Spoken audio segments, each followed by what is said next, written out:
Jangan lupa bantu subscribe, tekan loncengnya, like, comment, and share. Terima kasih. Halo kakak-kakak para pegiat anak dan juga para orang tua. Bersama saya Kak Yeni. Hari ini kita akan bersama-sama membahas tentang pentingnya mengajar kelas bayi. Sekali lagi, pentingnya mengajar kelas bayi. Kenapa mengajar kelas bayi? Merupakan salah satu kegiatan yang sangat penting dalam proses pembelajaran di gereja, dalam komunitas pelayanan, apalagi keluarga. Para pakar pendidikan menyebutkan bahwa pada usia bayi adalah kesempatan yang sangat bagus kita mengembangkan kecerdasan majemuk. Yang pertama yaitu kecerdasan berbahasa. Jadi ketika kita mengajar kelas bayi, tentu kita akan berkomunikasi dengan mereka, sehingga anak-anak bayi akan belajar berbagai ragam bahasa yang akan mendorong kecerdasan linguistik atau bahasa maupun komunikasinya. Kemudian juga yang kedua adalah kecerdasan visual. Karena kalau dalam lingkup pembelajaran di sekolah minggu atau di satu komunitas pelayanan, biasanya kalau mengajar kita menggunakan berbagai media pembelajaran atau alat peraga, sehingga anak-anak bisa melihat dan kemudian bisa berimajinasi. Maka ini akan melejitkan imajinasi anak-anak, sehingga itu akan berdampak pada kecerdasan kognitif. Jadi ketika berbagai informasi kita sampaikan kepada anak-anak kelas bayi, maka akan membentuk lipatan-lipatan otak atau girusnya, dan itu akan menstimulasi kecerdasan otaknya. Berikutnya juga melalui bercerita, kita juga bisa merangsang motorik halus maupun kasar bagi kesehatan dan juga tumbuh kembang yang baik untuk fisik anak bayi. Lalu juga kita menumbuh kembangkan kelekatan dari sisi kecerdasan emosi, apakah dari segi orang tua maupun guru sekolah minggu atau kakak layan atau mentor yang bercerita, dan itu akan membentuk kelekatan emosi yang membuat anak-anak sehat secara emosi, dan kemudian juga akan mempengaruhi perkembangan kesehatan sosialnya. Berikutnya adalah kecerdasan moral. Dengan bercerita, kita bisa menyampaikan pesan-pesan moral, apalagi kalau pesan itu bersumber dari firman Allah sendiri, bersumber dari Alkitab, akan sangat bagus sekali. Nah, langsung saja sekarang kita akan berbincang soal bagaimana baiknya atau tips-tips apa saja ketika kita mengajar kelas bayi. Yang pertama, kita bisa memperhatikan suara kita. Anak bayi adalah pribadi yang sedang belajar. Dan tentu saja karena sejak dalam kandungan, orang yang paling dekat dengan dia adalah ibunya. Kemudian yang kedua adalah ayahnya yang satu rumah. Lalu suara-suara lain. Maka dari sini kita belajar untuk bisa memperkenalkan suara kita kepada anak-anak. Nah, suaranya itu kira-kira seperti apa? Kita bisa bersuara dengan lafal yang jelas. Tidak perlu terlalu keras karena anak-anak tidak nyaman dengan suara keras. Namun kita bisa bersuara secara ekspresif. Misalnya, kalau menceritakan seseorang yang sedang tertawa, kita bisa memberikan contoh suara tertawa seperti apa? Tetapi tidak usah terlalu keras. Lalu bisa disampaikan secara ekspresif, misalnya kalau kita memperkenalkan binatang, suara binatang itu seperti apa? Misalnya suara domba, embe. Suara kucing, miau, miau. Dan suara-suara yang lainnya. Itu dari sisi bersuara. Tidak terlalu keras, tapi ekspresif. Kemudian karena bayi ini masih dalam tahap menumbuhkan kepercayaan.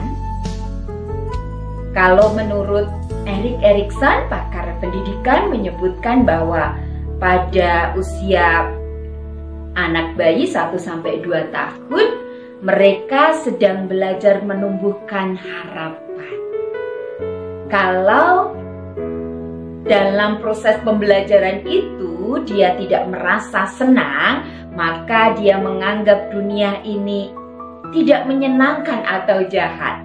Jadi kita bisa menggunakan pendekatan personal. Artinya ketika kita menyapa anak-anak datang ke gereja atau di tempat pelayanan kita, maka kita bisa menyapanya dengan senyuman, dengan kata-kata sapaan yang jelas, disertai misalnya dengan belayan kepalanya. Selamat pagi Yeni, atau menepuk bahunya, selamat pagi Yeni, Tuhan Yesus memberkati. Lalu mata kita beradu pandang dengan matanya.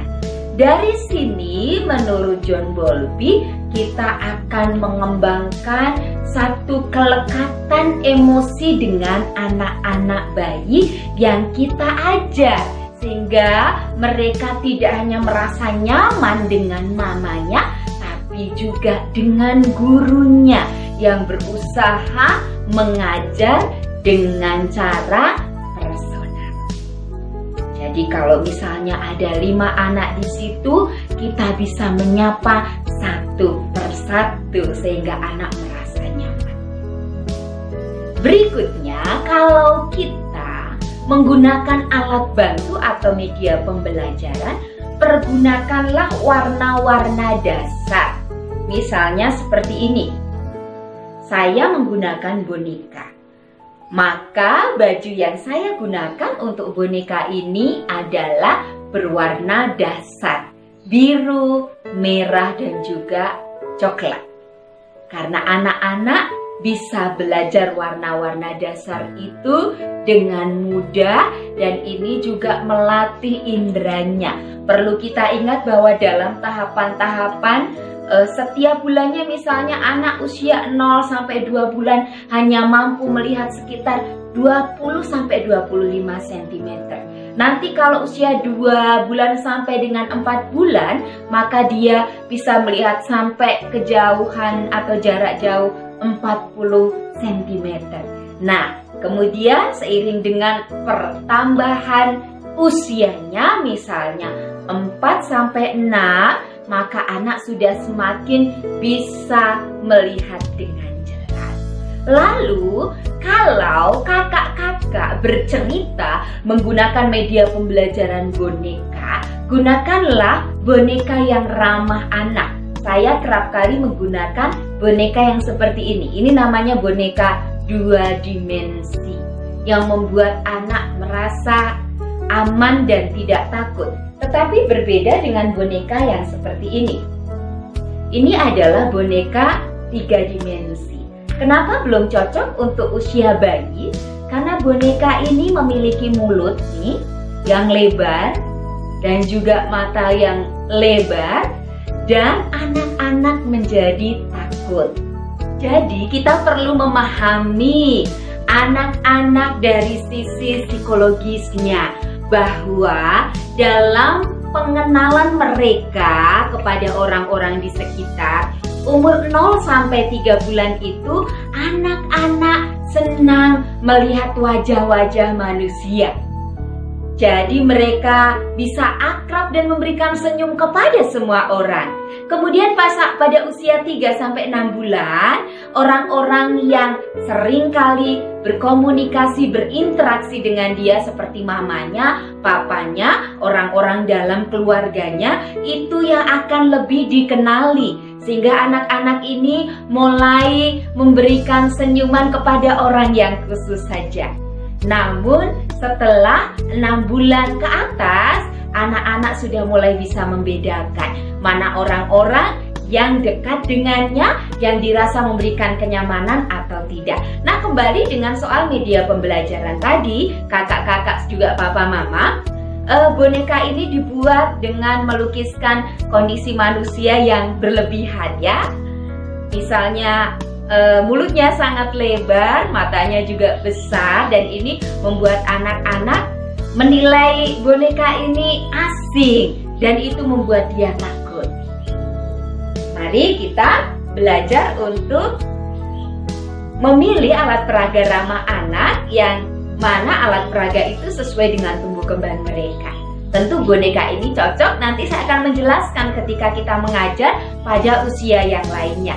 Ini contoh boneka Tuhan Yesus yang juga kami buat ramah anak, sehingga anak-anak merasa dekat dan nyaman karena boneka ini hampir menyamai gambar-gambar yang selama ini mereka lihat di buku atau di kalender dan lain sebagainya.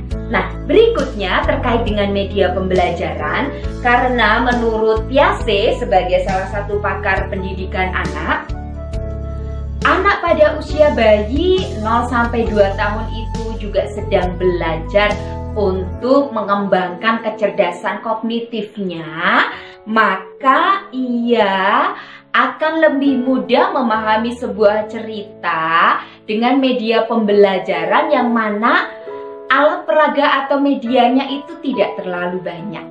Saya memberikan contoh alat peraga ini yang bagian-bagian flashcardnya itu ada yang hanya memuat satu gambar, tapi juga ada yang beberapa gambar atau objek. Misalnya seperti ini ada 2, ini ada 3, ada 4 malah ya.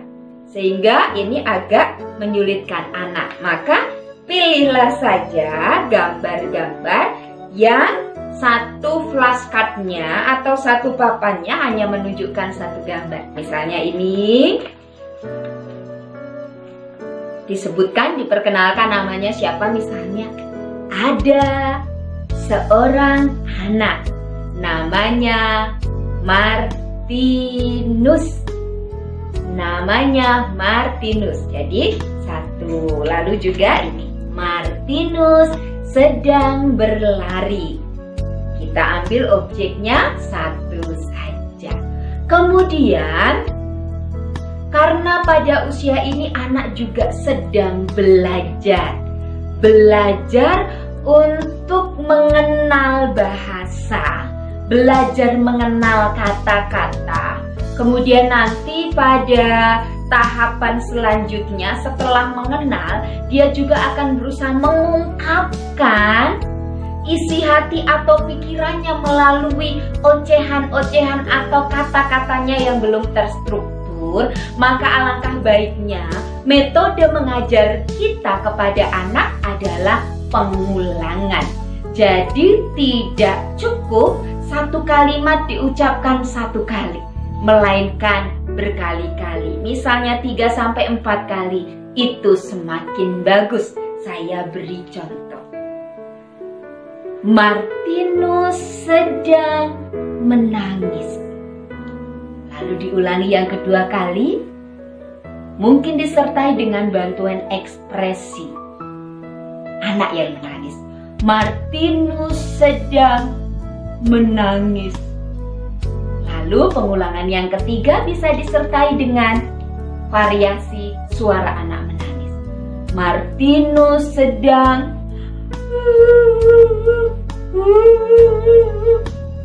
menangis. Martinus sedang apa, Nak? Martinus sedang menangis. Maka pengulangan kalimat yang diulang beberapa kali akan memudahkan anak untuk belajar apa yang kita sampaikan. Kemudian pada usia bayi, anak juga mulai belajar pada perkembangan sensori motornya atau gerakan-gerakannya. Ia sudah mulai belajar misalnya untuk bertepuk tangan seperti apa. Lalu nanti kalau anak itu sudah semakin besar, kita berikan contoh melompat atau mengangkat tangan seperti ini. Maka dalam proses bercerita, kita juga bisa memodifikasi metode bercerita kita melalui penyampaian narasi, tapi juga melalui permainan ringan yang bisa menstimulasi sensori motor anak bayi. Lalu saya ingin mengingatkan kepada kakak-kakak dan juga bapak mama, setiap kali kita bercerita dan cerita yang kita sampaikan bersumber dari Alkitab, tunjukkanlah Alkitab fisik ini kepada anak-anak. Jean Piaget menjelaskan bahwa pada tahapan awal perkembangan anak, yaitu di masa bayi, maka kita memperkenalkan konsep-konsep. Dan konsep-konsep ini menyatu dalam kehidupan sehari-hari dalam berbagai kegiatan ritual. Makan, minum, dan lain sebagainya, termasuk ketika kita membaca Alkitab. Mereka tahu bahwa ada sumber kebenaran yang kita sampaikan, yaitu Alkitab. Mereka bisa melihat bentuknya, mereka bisa merabanya, mereka juga bisa belajar untuk membukanya. Dan itu berulang-ulang kita sampaikan sehingga anak tahu apa yang kita ceritakan bukan rekayasa, bukan dongeng, melainkan kebenaran yang bersumber dari firman Tuhan, yaitu Alkitab. Ini yang terakhir, setiap kali kakak-kakak maupun papa mama mengajar anak bayi, maka akan lebih bagus lagi setiap kalimat atau kata yang kita sampaikan disertai dengan gerakan, sehingga anak berlatih tentang pola-pola atau model-model seperti apa kalimat itu sesuai dengan tindakan kita. Misalnya kalau berdoa, lipat tangan, tutup mata. Ini konsisten, kita melakukan gerakan sehingga anak punya model. Oh, kalau saya berdoa berarti seperti itu. Oh, kalau papa mama sedang seperti ini, matanya ditutup dan menunduk dengan tangan seperti ini, papa sedang berbicara dengan Tuhan. Begitu juga kalau misalnya sedang makan, ketika kita menjelaskan Martinus sedang makan. Tiap kali kita menjelaskan soal makan, makan membuat kita sehat, maka disertai juga dengan gerakan. Konsistensi itu nanti akan diingat oleh anak dan kemudian akan dicontoh. Maka kita bisa mengajar dengan kreatif, tidak hanya sekedar melalui narasi bercerita, tetapi juga melalui gerakan-gerakan yang akan memperkuat daya ingat anak untuk mengingat kembali apa yang kita ceritakan. Menarik sekali bercerita kepada anak-anak bayi. Walaupun mereka belum bisa merespon secara nyata, tetapi firman Tuhan yang kita taburkan kepada mereka tidak akan kembali dengan sia-sia. Itu ibarat tabungan yang akan tersimpan dalam otak, dalam hati mereka, dan yakinlah bahwa akan berbuah. Semakin sering semakin bagus. Semakin dini semakin bagus kita bercerita kepada anak-anak usia bayi. Berapa lama kita bercerita? Kita bisa bercerita singkat saja tapi berulang-ulang. Misalnya 2 menit, 3 menit sudah cukup. Nanti diulang lagi. Dan dengan pengulangan-pengulangan itu anak-anak akan senang. Selamat mengajar kelas bayi. Tuhan Yesus memberkati.